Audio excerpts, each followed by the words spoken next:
বিরতির পর স্বাগত। এখন খবর বিস্তারিত। অন্ধ্রপ্রদেশের পূর্ব গোদাবরী জেলায় গেইলের পাইপলাইনে ভয়াবহ বিস্ফোরণ ঘটে, এতে মৃত্যু হয় 14 জনের। এই ঘটনায় শোক জ্ঞাপন করে মৃতদের পরিবার পিছু 2 লক্ষ টাকা করে আর্থিক সাহায্য দেওয়ার নির্দেশ দিলেন প্রধানমন্ত্রী নরেন্দ্র মোদী। অন্ধ্রপ্রদেশের পূর্ব গোদাবরী জেলায় গেইলের পাইপলাইনে ভয়াবহ বিস্ফোরণ, মৃত 14 জন। আজ সকাল 6টা নাগাদ হঠাৎই নাগারাম গ্রামে গেইলের ওই পাইপলাইনে বিস্ফোরণ ঘটে। এর জেরে পাইপলাইনে আগুন ধরে যায়, কালো ধোঁয়ায় ঢেকে যায় গোটা এলাকা। স্থানীয়দের মধ্যে ব্যাপক আতঙ্ক ছড়িয়ে পড়ে। ঘটনাস্থলে পৌঁছয় দমকল ও পুলিশ। প্রায় 3 ঘন্টার চেষ্টায় আগুন নিয়ন্ত্রণে আসে। আহতরা স্থানীয় হাসপাতালে চিকিৎসাধীন। ঘটনায় শোক জ্ঞাপন করে মৃতদের পরিবারের প্রতি সমবেদনা জানিয়েছেন নরেন্দ্র মোদী। প্রধানমন্ত্রীর ত্রাণ তহবিল থেকে মৃতদের পরিবার পিছু 2 লক্ষ টাকা করে আর্থিক সাহায্য দেওয়ার নির্দেশ দিয়েছেন মোদী। পাশাপাশি আর্থিক সাহায্য দেবে পেট্রোলিয়াম মন্ত্রক ও গেইলও। আহতদের দেয়া হবে 50,000 টাকা করে। অগ্নিকাণ্ড ও বিস্ফোরণের কারণ খতিয়ে দেখা হবে জানিয়েছেন পেট্রোলিয়াম মন্ত্রী ধর্মেন্দ্র ప్రధాన్। హాస్పిటల్ చేరారని చెప్పి సమాచారం ఇచ్చారు. అందుకే ఈ రోజు నేను రాత్రి పోవాల్సింది. నా ప్రోగ్రామ్స్ అన్ని క్యాన్సిల్ చేసుకొని ఇప్పుడే బయలుదేరి నేను పెట్రోలియం మినిస్టర్ గారు కూడా రమ్మన్నాను. ఆయనతో కూడా కోఆర్డినేట్ చేసి ఆయన కూడా వస్తా అన్నారు. ఇద్దరం కలిసి రాజమండ్రి దిగి స్పాట్కి ఒక 3 గంటలు చేరుకుంటాం.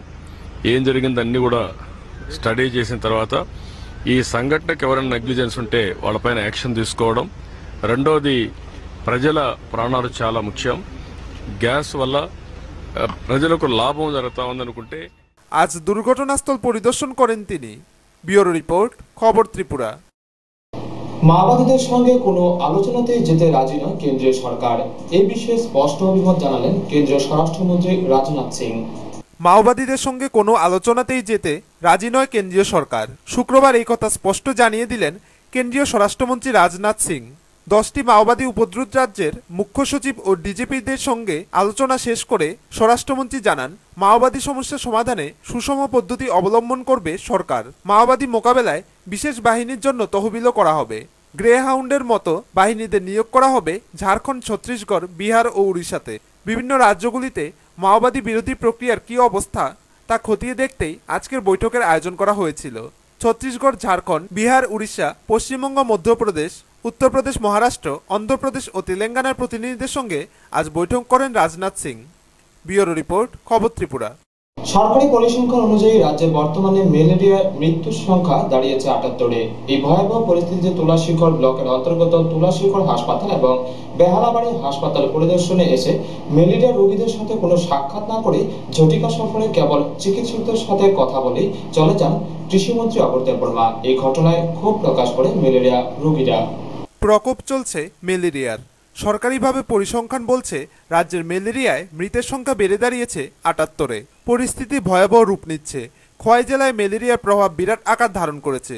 কিন্তু এই পরিস্থিতিতেও প্রশাসনের কর্মকর্তারা ভিন্ন ভিন্ন মত প্রকাশে ব্যস্ত। শুক্রবার তুলাশিখর ব্লকের অন্তর্গত তুলাশিখর হাসপাতাল এবং বেহলাবাড়ি হাসপাতাল পরিদর্শন করেন এলাকার বিধায়ক তথা রাজ্যের কৃষিমন্ত্রী অগর দেববর্মা। শুক্রবার এই ঝটিকা সফরে উনার সঙ্গী ছিলেন খোয়াই জেলা স্বাস্থ্য আধিকারিক পি.কে. চক্রবর্তী এবং মহকুমা স্বাস্থ্য আধিকারিক ধনঞ্জয় রিয়াং সহ স্বাস্থ্য দপ্তরের অন্যান্য কর্মীরা। এই সফর ছিল আমলাকেন্দ্রিক। সাধারণ জনগণের জন্য এই সফর ছিল না বললেই চলে। শুক্রবার বেহলাবাড়ি স্থিত হেমন্ত দেববর্মা স্মৃতি প্রাথমিক স্বাস্থ্যকেন্দ্রে পৌঁছে মন্ত্রী অগর দেববর্মা ম্যালেরিয়ায় আক্রান্ত রোগীদের সাথে মত বিনিময় না করে স্বাস্থ্যকেন্দ্রের কর্মীদের সাথে আলাপচারিতা করেই সেখান থেকে রওনা হয়ে পড়েন।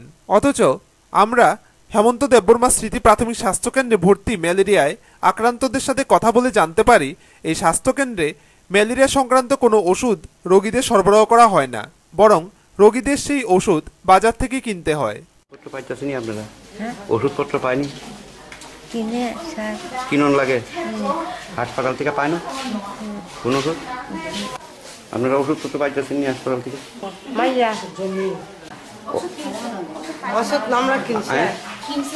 আপনারা কিনুন লাগবে সরকারি।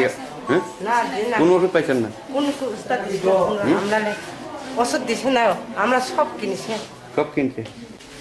আপনারা ওষুধপত্র পাইছেন? কি হয়েছে? হ্যাঁ, জ্বর। কতদিন ধরে জ্বর? 3 দিন মতন। কোন বাড়ি? যমুনা। কি হয়েছে? হুম কোন জায়গায় বাড়ি? হুম ক্যামেরার সামনে নির্ভয়ে প্রায় সমস্ত রোগীরাই স্বাস্থ্যকেন্দ্র থেকে ওষুধ না পাওয়ার কথা স্বীকার করে নেন। তাছাড়া অগরবাবুর পরিদর্শনকালে স্বাস্থ্যকেন্দ্রের বাইরে শিশু থেকে বৃদ্ধকে দীর্ঘক্ষণ অপেক্ষা করতে দেখা যায়, কারণ হাসপাতালের চিকিৎসকরা তখন অগরবাবুর পেছনে পেছনে লেজ নাড়াচ্ছেন। চিকিৎসা করবেন কোত্থেকে? অথচ আমাদের সাথে সাক্ষাৎকালে এলাকার বিধায়ক তথা রাজ্যের কৃষিমন্ত্রী অঘোর দেববর্মা জানালেন ওনারা সরকারিভাবে ব্যবস্থা করছেন, সাহায্য করছেন। কিন্তু আমরা প্রশ্ন করি, রোগীরা বলছে সরকারিভাবে কোনো ওষুধ পাচ্ছে না। এই প্রশ্নের জবাবে অঘোরবাবুর বলার আগেই পেছন থেকে প্রশাসনের আমলাকর্তারা জবাব দেন, সব ঠিক হ্যাঁ, রোগীরা না বুঝে বলছে। পেশেন্টের হসপিটালে নিয়ে আসার জন্য একটা উদ্যোগ নেওয়া হয়েছে এবং পেশেন্টের তাকে যাতে সুস্থ করানো যায় তার জন্য ওষুধপত্র ব্যবস্থা দেওয়া হইতেছে। ডিটিডি স্প্রে অলরেডি শুরু হয়ে গেছে গিয়া। তারপরে অর্থাৎ এই কাজে যাতে আর স্প্রেড না হয় এবং রোগীগুলি সুস্থ হয়ে বাড়ি ফিরতে পারে তার জন্য রাজ্য সরকারের তরফ থেকে সমস্ত কিছু সাহায্য করার চেষ্টা হইতেছে। স্যার হসপিটালে যারা রোগী ভর্তি আছে তারা তো অভিযোগ জানাইতেছে তারা কোনো রকম ওষুধ পাইতেছে না, তারা বাজার থেকে ওষুধ অ্যাভেলেবল আছে হসপিটালে। কোন স্যার আমরা যে গেছি তারা বলছে ওষুধ বাজার থেকে কিনতে হইতেছে। ওষুধ কিছু প্রবলেম ছিল, কারণ যখন এটা হইব কিনা তা তো আগে থেকে জানা নাই, কাজে এখন হয়ে গেছে, এখন ওষুধ এখন আনা হইতেছে। না স্যার অক্ষণ আপনার সফরের এই সময় কর্মসূচির সময় অক্ষণ আমরা রোগীদের সাথে কথা কইছি, রোগীরা কইছে যে না আমরা ওষুধ তো বাজার থেকে কিনতে হইতেছে কিন্তু ওষুধ আমরা পাই না। ওষুধ বাজার থেকে কিছুটা কিনতে হইব এবং সেই কেনাকাটা তো গভর্নমেন্টে সাহায্য করতেছে, খাওয়া টাওয়া এইগুলি আনা টানা সমস্ত তো এভরিথিং তো করতেছে। কাজে এখন ওষুধ বাজার থেকে মাঝখানে কিছু ওষুধের কিছু প্রবলেম ছিল, অস্বীকার করা যায় না, কিছু কিছু শর্টেজ ছিল ওষুধের। এখন ওষুধের কোনো সমস্যা হবে না, ইতিমধ্যে ওষুধ আসতে শুরু করছে এই জায়গায়। এছাড়া ওষুধ টষুধ এগুলি কানা কাটার জন্য আমাদের তরফ থেকে সরকারের তরফ থেকে সাহায্য হইতেছে। অবাক করার বিষয়, প্রায় 15 দিন যাবৎ তুলাশিগড় ব্লক এলাকায় ম্যালেরিয়া সংক্রমণের সংখ্যা কেবলই বাড়ছে। এই ধরনের পরিস্থিতিতে রাজ্যের স্বাস্থ্যমন্ত্রী বাদল চৌধুরী আসার কথা থাকলেও শেষ পর্যন্ত সফর করলেন মন্ত্রী অঘোর দেববর্মা। সেও আবার ঝটিকা সফরে আমজনতার সাথে সাক্ষাৎই করেননি। গ্রাম পাহাড় থেকে ম্যালেরিয়ায় আক্রান্ত রোগীদের হাসপাতালগুলিতে নিয়ে আসাটা দুঃসাধ্য হয়ে পড়ছে। এমতাবস্থায় সবাইকে নিয়ে এলাকায় প্রশাসনিক পর্যায়ে স্বাস্থ্য শিবির অতিসত্বর করা প্রয়োজন, নতুবা টারবাইনে 200 মেগাওয়াট বিদ্যুৎ উৎপাদন হয়, মোট 320 মেগাওয়াট বিদ্যুৎ উৎপাদন হয়। শুরু হলো পুনরুদ্যমে পালাটানা প্রকল্পের প্রথম ইউনিটের বিদ্যুৎ উৎপাদন। মঙ্গলবার স্ট্রিম টারবাইনে যান্ত্রিক ত্রুটির কারণে বিদ্যুৎ উৎপাদন বন্ধ হয়ে গিয়েছিল। অত্যন্ত প্রচেষ্টার পর ফের বিদ্যুৎ উৎপাদন হয় বৃহস্পতিবার রাতে, প্রায় 80 মেগাওয়াট। স্থায়ী ছিল না, ধীরে ধীরে বিদ্যুৎ উৎপাদন পর্যায়ক্রমে বাড়তে লাগলো। শুক্রবার বিকেল পর্যন্ত গ্যাস টারবাইনে 120 মেগাওয়াট ও স্ট্রিম টারবাইনে 200 মেগাওয়াট বিদ্যুৎ উৎপাদন হয়েছে, মোট 320 মেগাওয়াট, ওটিপিসি দপ্তর সূত্রে খবর। তবু পুরোপুরি লোডশেডিং মুক্ত করা যাচ্ছে না রাজ্যে। জানা গেছে দুর্গাপুজোর প্রাগলগ্নে দ্বিতীয় ইউনিটের বিদ্যুৎ উৎপাদনের জন্য পারফরমেন্স টেস্ট চালু করা হতে পারে। এদিকে স্থানীয় পালাটানা বিদ্যুৎ প্রকল্পের বিদ্যুৎ উৎপাদন প্রায় সময়ই বন্ধ হয়ে যাওয়ায় স্থানীয় উদয়পুরবাসীরা অশালীন মন্তব্য করছে পালাটানা প্রকল্পের আধিকারিকদের। ব্যুরো রিপোর্ট, খবর ত্রিপুরা। আগরতলার দক্ষিণ রামনগর এলাকায় ভারত বাংলাদেশ সীমান্তে বিএসএফ ও এলাকাবাসীর সংঘর্ষে মৃত্যু হয় এক বিএসএফ জওয়ান ও এক বয়োজ্যেষ্ঠ এলাকাবাসীর। ঘটনার সূত্রপাত কিভাবে ঘটেছিল তা তদন্ত করছে সিআইডি। গত 6 জুন আগরতলার পার্শ্ববর্তী দক্ষিণ রামনগর এলাকায় ভারত বাংলাদেশ সীমান্তে বিএসএফ ও এলাকাবাসীর মধ্যে এক সংঘর্ষের ঘটনা ঘটে। এতে এক বিএসএফ জওয়ান ও এক বয়োজ্যেষ্ঠ ব্যক্তি মৃত্যু হয়। এই ঘটনার সূত্রপাত কিভাবে হয়েছিল তার তদন্তে রয়েছে সিআইডি।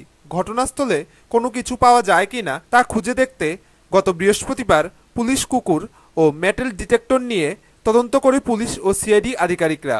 পুলিশ সংঘর্ষস্থলের পাশাপাশি দুটি পুকুরে লোক নামিয়েও তদন্ত চালায়। তবে এদিন কোনো কিছুই হাতে আসেনি। দীর্ঘক্ষণ তল্লাশির পরে খালি হাতেই ফিরতে হয় তাদেরকে। ব্যুরো রিপোর্ট, খবর ত্রিপুরা। দুর্যোগপূর্ণ আবহাওয়াকে উপেক্ষা করে রাজ্যে আসন্ন ত্রিস্তর পঞ্চায়েত নির্বাচনে বাম প্রার্থীরা ভোট প্রচারে ব্যস্ত। বক্সনগর ব্লকের আনন্দনগর গ্রাম পঞ্চায়েতের বিভিন্ন ওয়ার্ডে প্রচার চালান সিপাহীজলা জেলা পরিষদের 17 নং আসনের বাম প্রার্থী শামসুল হক। প্রচণ্ড দুর্যোগপূর্ণ আবহাওয়াকে উপেক্ষা করেই সারা রাজ্যে আসন্ন ত্রিস্তর পঞ্চায়েত নির্বাচনের বাম প্রার্থীরা ভোট প্রচারে ব্যস্ত। প্রচার করছেন বাড়ি বাড়ি গিয়েও। শুক্রবার সকাল থেকে প্রচণ্ড বৃষ্টির মধ্যেই বাড়ি বাড়ি গিয়ে ভোট প্রচার সারলেন সিপাহীজলা জেলা পরিষদের 17 নং আসনের বাম প্রার্থী শামসুল হক। তিনি প্রচার সারলেন বক্সনগর ব্লকের আনন্দনগর গ্রাম পঞ্চায়েতের সীমান্ত লাগোয়া 4, 5 ও 6 নং ওয়ার্ডে। জেলা পরিষদের প্রার্থী শামসুল হক ছাড়াও ছিলেন বক্সনগর পঞ্চায়েত সমিতির 9 নং আসনের বাম প্রার্থী ঠাকুরচাঁদ নমসহ স্থানীয় পঞ্চায়েতের বাম প্রার্থী ও কর্মী সমর্থকরা। বাম প্রার্থীরা ভোট প্রচার করেন সীমান্ত কাঁটাতারের বেড়ার ওপারে থাকা বাড়িগুলিতেও। প্রচারের ফাঁকে জেলা পরিষদের সিপিএম প্রার্থী শামসুল হক জানান, তিনি প্রচারে ভালো সাড়া পাচ্ছেন। তিনি সাধারণ মানুষের সাথে কথা বলছেন এবং তাদের বিভিন্ন সমস্যার কথা শুনছেন। তিনি তার এবং পঞ্চায়েতের বাম প্রার্থীদের জয়ের ব্যাপারে নিশ্চিত বলেও জানান। আনন্দনগর গাঁওসভার 3টা ওয়ার্ডে সেখানে জনগণকে নিয়ে বাড়ি বাড়ি যাই, স্বতঃস্ফূর্তভাবে সেখানে সাড়া পাই। তো কাজেই এই এলাকার যে বিভিন্ন সমস্যাদি যেগুলি আছে এগুলিও মোটামুটি একটা দেখা হয়।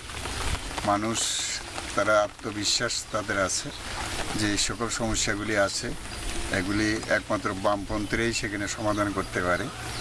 এর পূর্বে অনেক সমস্যা ছিল, অনেক সমস্যা এখানে সমাধান হয়েছে। আগামী দিনে আরও যে সমস্যাগুলি আছে এই সমস্যাগুলি সমাধানের জন্য নিশ্চয়ই আমরা চেষ্টা করব এবং মানুষও এর প্রতি আস্থা আছে। এই স্বতঃস্ফূর্ততার মধ্যে দিয়ে সেটা বোঝা যায়। তো কাজেই এই এলাকার মধ্যে বিপুলভাবে আমরা বামপন্থীরা সেখানে ভোট আমরা সেখানে আশা করি। এটাই যেহেতু প্রত্যেকটা ঘর থেকেই মানুষ সেখানে আসে এবং স্বতঃস্ফূর্তভাবে সেখানে সাড়া দেয়। তো বিজয় আমাদের সুনিশ্চিত। এই এলাকার মধ্যে 4 জন আমাদের প্রার্থী, পঞ্চায়েত সমিতির প্রার্থী, আমি নিজে জেলা পরিষদের প্রার্থী। এই এলাকার মধ্যে বিজয় সুনিশ্চিত এ আশা। এদিকে প্রচণ্ড বৃষ্টিকে উপেক্ষা করেই বাম প্রার্থীদের সাথে প্রচারে কর্মী সমর্থকদের উপস্থিতি ছিল লক্ষণীয়। সুকান্ত বর্মনের রিপোর্ট, খবর ত্রিপুরা। দিঘির জলে ভাসমান এক ব্যক্তির মৃতদেহ উদ্ধারকে কেন্দ্র করে চাঞ্চল্য সৃষ্টি হয়েছে এলাকা জুড়ে। ঘটনা রাজধানীর লক্ষ্মীনারায়ণ বাড়ি দিঘিতে। ঘটনা তদন্ত করছে পুলিশ। শহরের কৃষ্ণসাগর বা লক্ষ্মীনারায়ণ বাড়ি দিঘিতে এক ব্যক্তির দেহ উদ্ধারকে ঘিরে চাঞ্চল্য সৃষ্টি হয়েছে গোটা এলাকায়। খুন না দুর্ঘটনা, তদন্ত শুরু করল পুলিশ। মৃত ব্যক্তির পরিচয় মেলেনি বৃহস্পতিবার রাত পর্যন্ত। পুলিশের অনুমান মৃতের বয়স 45 বছর। এদিন বিকেলে রাজবাড়ি পুকুরে দেহটি ভাসতে দেখে আশপাশের লোকজন ছুটে আসেন। খবর পেয়ে ঘটনাস্থলে আসে পুলিশ, দমকল এবং ফরেনসিক বিশেষজ্ঞরা। মৃত ব্যক্তির নাকের পাশে রক্ত জমা ছিল, মুখ ফোলা ছিল, বুকের বাদিকে আঘাতের চিহ্ন। মৃত ব্যক্তি খুন হয়েছেন না জলে ডুবে মারা গেছেন তা ময়নাতদন্তের রিপোর্ট এলেই বলা যাবে। একটি অস্বাভাবিক মৃত্যুর মামলা নিয়ে তদন্ত শুরু করেছে পুলিশ। চেষ্টা চলছে মৃতের পরিচয় জানারও। প্রত্যক্ষদর্শী অনেকে এটা খুন বলে ভাবছেন, কারণ মৃতের বুকে আঘাতের চিহ্ন ছিল। এরপর গোপনে দেহটি লক্ষ্মীনারায়ণ বাড়ির পেছনের দিঘির জলে ফেলা হয়েছে বলে অনেকের ধারণা। ব্যুরো রিপোর্ট, খবর ত্রিপুরা। ধলাই জেলার জেলাশাসকের দায়িত্বভার গ্রহণের পর প্রথম কমলপুর মহকুমা পরিদর্শনে যান ধলাই জেলার জেলাশাসক মিলিন্দার রামটেক। ধলাই জেলাশাসক হিসেবে দায়িত্ব নিয়ে কমলপুর মহকুমায় প্রথম পরিদর্শন করলেন ধলাই জেলার নতুন জেলাশাসক মিলিন্দার রামটেক। বৃহস্পতিবার তিনি কমলপুর বিএসএম হাসপাতাল পরিদর্শন করেন। সেখানে ম্যালেরিয়া রোগীদের বর্তমান অবস্থা নিয়ে কথাবার্তা বলেন এসডিএমও নারায়ণ পালের সঙ্গে। সেখান থেকে তিনি কমলপুর নগর পঞ্চায়েতের chairman Khana Das, vice chairman Birendra Pal সহ নগর পঞ্চায়েতের এক্সিকিউটিভ বডির সদস্যদের নিয়ে নগর পঞ্চায়েত অফিসে বৈঠক করেন। বৈঠকে 3টি বিষয়ে আলোচনা গুরুত্ব পায়। এর মধ্যে কমলপুর নগর পঞ্চায়েত এলাকা বর্ধিত করা, পুরাতন মোটর স্ট্যান্ড এলাকায় নদী ভাঙ্গন রোধে প্রয়োজনীয় ব্যবস্থা গ্রহণ করা এবং নগর পঞ্চায়েত এলাকায় নতুন রাস্তা তৈরি করার জন্য জমি অধিগ্রহণ করা, তাছাড়া সুইমিং পুল নতুনভাবে তৈরি করা, থানার পুকুর ও ওআইআরসি ক্লাব সংলগ্ন পুকুরে সাইড ওয়াল তৈরি করার বিষয়ে আলোচনা হয়। আমাদের নগর পঞ্চায়েতে আসছিলেন, আমাদের নগর পঞ্চায়েতের চেয়ারপারসনও ছিলেন এবং আমাদের মেম্বার এক্সিকিউটিভ মহকুমা শাসক ছিলেন। মূলত সৌজন্য সাক্ষাৎ, তবুও তিনি আমাদের কমলপুরের সলিড ওয়েস্ট ম্যানেজমেন্টের বিষয়টা খোঁজখবর নেন এবং শহরের বিভিন্ন ডেভেলপমেন্ট ওয়ার্কের খবর নেন। তার সাথে আমরা কিছু বিষয় আলোচনায় নগর পঞ্চায়েতের আধিকারিক, চেয়ারম্যান, ভাইস চেয়ারম্যান ছাড়াও বৈঠকে উপস্থিত ছিলেন এসডিএম রাবেল হেমেন্দ্র কুমার, ডিসিএম শ্যামজয় জমাতিয়া, অনিমেষ বর্মন, দুর্গাচমনি ব্লকের বিডিও মোহাম্মদ হাফিজ উদ্দিন সহ অন্যান্যরা। ব্যুরো রিপোর্ট, খবর ত্রিপুরা। আসন্ন ত্রিস্তর পঞ্চায়েত নির্বাচনে জোর কদমে ভোট প্রচার চালাচ্ছে সিপিএম। রবীন্দ্রনগর এবং শোভাপুর পঞ্চায়েতের বেশ কিছু আসনের ভোট প্রচারে যান দলের 12 নং সিপাহীজলা জেলা পরিষদের প্রার্থী জেসমিন সুলতানা সহ পঞ্চায়েত সমিতি এবং পঞ্চায়েতের সদস্যরা। রাজ্যে ত্রিস্তর পঞ্চায়েতের নির্বাচনের দিন যতই এগিয়ে আসছে ততই তেজি হচ্ছে বাম প্রার্থীদের ভোট প্রচার। ভোট প্রচারে কোনো রকম খামতি রাখতে চান না বাম প্রার্থীরা। রাজ্যের বামফ্রন্ট সরকারের বিভিন্ন উন্নয়নমূলক কর্মসূচিকে হাতিয়ার বানিয়ে জোর কদমে চলছে ভোট প্রচার। আজ সোনামুড়ার শোভাপুর 5 নং ওয়ার্ড ও রবীন্দ্রনগর 1, 2 ও 6 নং ওয়ার্ডে ভোট প্রচার সারলেন প্রার্থীরা। আজকের এই ভোট প্রচারে প্রার্থীদের সঙ্গে উপস্থিত ছিলেন সিপাহীজলা জেলা পরিষদের সিপিআইএম 12 নং আসনের প্রার্থী জেসমিন সুলতানা, দলের রবীন্দ্রনগর অঞ্চল সম্পাদক খোকন পাল সহ অন্যান্য বিশিষ্ট জনেরা। আজকের এই ভোট প্রচারে বের হয়ে প্রার্থীরা সাধারণ মানুষের কাছ থেকে ব্যাপক পরিমাণ সাড়া পায়। প্রার্থীরা মানুষের বাড়ি বাড়ি গিয়ে সকলের আশীর্বাদও নেন ও তাদের ভোটের মাধ্যমে জয়ী করার জন্য আবেদন করেন। আজকের এই নির্বাচনী প্রচারে বের হয়ে প্রার্থীরা জানান তারা মানুষের কাছ থেকে ভালো সাড়া পাচ্ছে, তারা জয়ের ব্যাপারে সম্পূর্ণভাবে নিশ্চিত। সিপিএম 12 নং আসনের প্রার্থী জেসমিন সুলতানা জানান, 5 নম্বর ওয়ার্ড, সে ওয়ার্ডে বাড়ি বাড়ি প্রচার। আমাদের প্রার্থী পঞ্চায়েতের জেলা পরিষদের এবং পঞ্চায়েত সমিতির প্রার্থী নিয়ে আমরা বাড়ি বাড়ি গেলাম। মোটামুটি ভালো লোকের সারা আমরা সেখানে পাই এবং সারা লোকালের মধ্যে রবীন্দ্রনগর আমাদের 5টা পঞ্চায়েত, সেই 5টা পঞ্চায়েতের মধ্যে আমি ইতিমধ্যে 3টা পঞ্চায়েতে সেখানে ওয়ার্কে আমি যাই এবং আগামী দিনও কাজ আমাদের আছে। আগামী কালকেও প্রোগ্রাম সেখানে আছে। মোটামুটি ভালো লোকের সেখানে সারা আছে এবং আমাদের যে বিরোধী থেকে আমাদের পঞ্চায়েত সমিতি কংগ্রেসের যে প্রার্থী পঞ্চায়েত সমিতি ছিলেন উনি আমরা এবার আমাদের প্রার্থী আমরা করেছি। এদিকেও আমরা একটা ভালো সারা আমরা পাই মানুষের। কাজেই আগামী শোভাপুর পঞ্চায়েত বিরোধীদের হাতে ছিল, এবার আমরা আশা করি আমাদের বামফ্রন্টের পতাকা তাহলে সেখানে আসবে এবং আমাদের প্রত্যেকটা পঞ্চায়েত সমিতিও এবং জেলা পরিষদও আমাদের বিগত দিনেও বামফ্রন্টের ছিল, এই বছর আমরা বামফ্রন্ট সেখানে।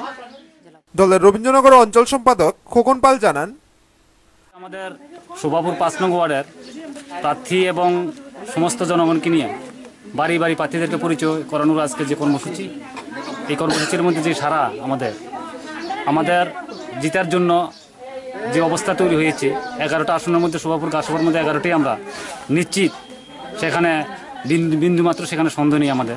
আমাদের এখনকার যে কাজ, সেই কাজ হচ্ছে আমাদের জিতার যে ব্যবধান, ভোটের যে ব্যবধানকে আরও উপরের দিকে উঠানো, এটি হচ্ছে আজকে আমাদের কর্মসূচি। আজকের এই ভোট প্রচারে সিপিএম কর্মী সমর্থকদের উপস্থিতি ছিল চোখে পড়ার মতো। টুটন চৌধুরীর রিপোর্ট, খবর ত্রিপুরা। জাতীয় সড়কের অবনতির কারণে আবারও দুর্ঘটনা ঘটল উদয়পুর মাতাবাড়িতে। রাস্তার ভগ্নদশার ফলে একটি কমান্ডার জিপ উল্টে গিয়ে পড়ে পথের পার্শ্ববর্তী এক বাড়িতে। জাতীয় সড়কের অবনতির কারণে আবারও দুর্ঘটনা উদয়পুরে। ঘটনাটি ঘটেছে বৃহস্পতিবার রাত 9টায় উদয়পুরে মাতাবাড়িতে। TR01A 3818 নম্বরের একটি কমান্ডো জিপ উদয়পুর থেকে গর্জির দিকে যাওয়ার পথে উল্টে গিয়ে মাতাবাড়ির বাসিন্দা অমৃতলাল সাহার বাড়িতে পড়ে যায়। যদিও এই ঘটনায় হতাহতের কোনো খবর নেই। স্থানীয় বাড়িটির কোনো ক্ষতি না হলেও বড় ধরনের আতঙ্ক বিরাজ করছে স্থানীয় লোকেদের মধ্যে। স্থানীয় বাড়ির মালিকসহ লোকজনের দাবি, জাতীয় সড়কের ভাঙন যদি না থাকতো তাহলে এই ধরনের বিপদ হতো না।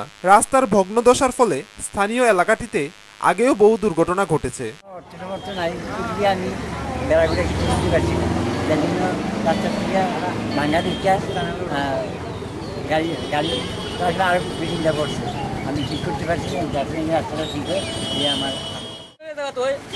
রাস্তা হচ্ছে একদম ছোট, গাড়ি একটা অটো একটা বা একটা ট্যাক্সি বা একটা মারুতি পাশ দিয়ে গেলে যে কোনো একটা মানুষের গাছ লাগে, গাড়ির সাইডে একদম তো নাই, এই জায়গাটা একদম নাই।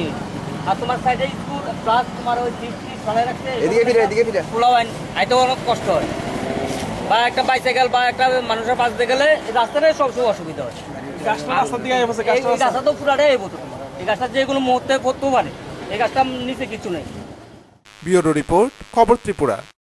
ধর্মনগর মহকুমার কামেশ্বর পঞ্চায়েতের বিভিন্ন এলাকায় নির্বাচনী প্রচার চালাচ্ছে বিজেপির প্রার্থীরা। প্রচারে ব্যাপক সাড়া মিলছে বলে জানায় প্রার্থীরা। ধর্মনগর মহকুমার অন্তর্গত কামেশ্বর গ্রাম পঞ্চায়েতে ভারতীয় জনতা পার্টির পক্ষ থেকে বাড়ি